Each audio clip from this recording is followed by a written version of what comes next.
JonTron. Game reviews.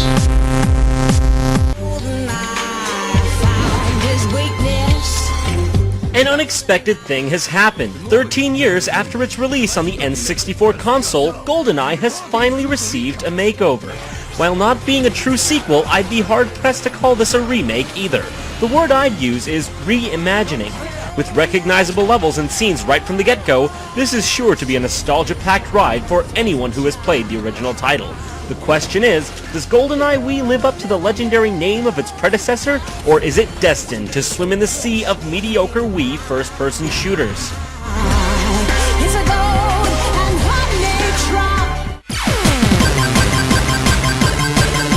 The story in this game doesn't differ much from the original. You start off being briefed by M, appropriately voiced by Judi Dench, on a Russian military facility.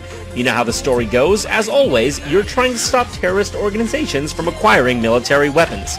Apparently not learning from his mistakes, in 1997, James Bond again teams up with his fellow MI6 agent 006 and is tasked to take down the Russians before time runs out. And as the game moves forward, you will be seeing a slew of familiar faces that perhaps you thought you would never see again. Although Bond himself is no longer Pierce Brosnan, but Daniel Craig. Also, the likenesses of all the original actors are no longer present in this game, but their characters remain intact.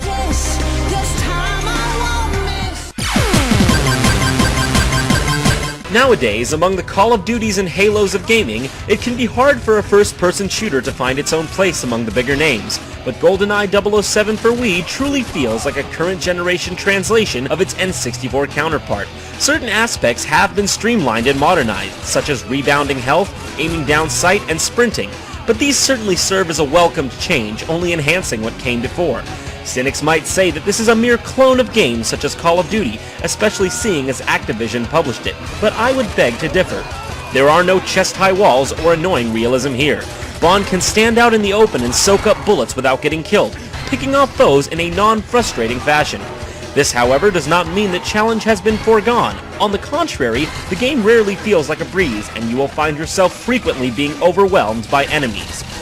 Though this seldom becomes frustrating, because when you die, you know that it was you that did something wrong, not that rock you got stuck on. I have to say though, sometimes enemy AI can be a bit pea-brained at times, running right past you and then turning around to shoot at you as if they hadn't seen you in the first place. Unfortunately, that may be one of the biggest reasons this feels like an update of the old Bond game, rather than an industry breakthrough. The weapons in this game, while standard of the genre, are still varied and feel just how you would expect them to feel. Controls are acutely customizable and aiming is rather spot on.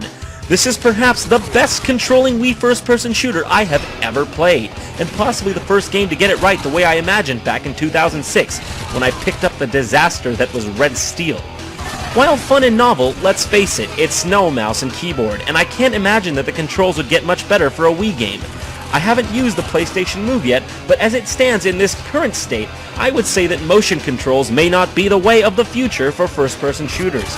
Though who knows, further improvements to this style may eventually prove superior to the PC's tried-and-true control method. Most of the single-player game tends to amount to nothing more than a walk through an action-scripted hallway, but interesting sequences and reactive scenery make up for the simplicity.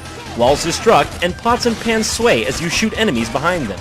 These are small details that really go a long way in making the game feel like a very cohesive experience. Little things like this go a long way for immersion's sake. Anyone who enjoyed the action-packed multiplayer from the first game is sure to have some fun here. You can pick from all the recognizable characters once again, including the bane of everyone's existence, Oddjob. You can pick from various modes and levels to tweak your gameplay style until it's just right for you. And if local multiplayer seems a bit drab, you can also play with up to 7 other people online. Things have been tweaked a bit to adhere to modern standards, such as your enemies having a more realistic health limit rather than being able to take bullets like Arnold Schwarzenegger. For a Wii game, this is certainly not a bad addition, and plenty of fun can be had here if you're tired of playing the same old games over and over. But when all is said and done, there is really nothing new or revolutionary to be seen here.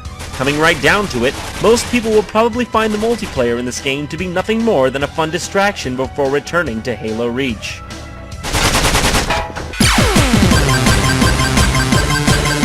GoldenEye 007 for Wii is a beautiful game, and everything about it just feels right.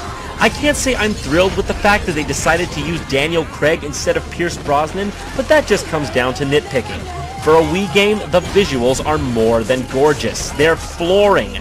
This just goes to show you that processing power is not all there is to good graphics. Style and skill are just as important. Though the story may be scripted and probably doesn't lend itself well to multiple playthroughs, it's simply fun to pick up and play, and isn't that what's most important? This isn't only a fantastic Wii shooter, this is simply some of the most fun I've had playing a first-person shooter game in a very long time.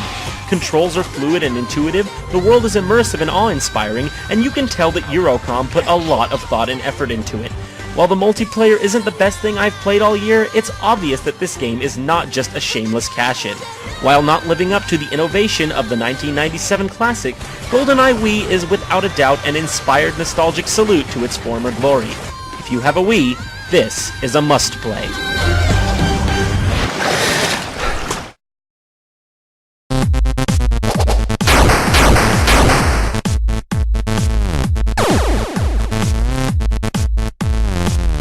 Go to normalboots.com right now to see a new JonTron original, and if you want to follow us on social networking, go to facebook.com/JonTronShow or twitter.com/JonTronShow.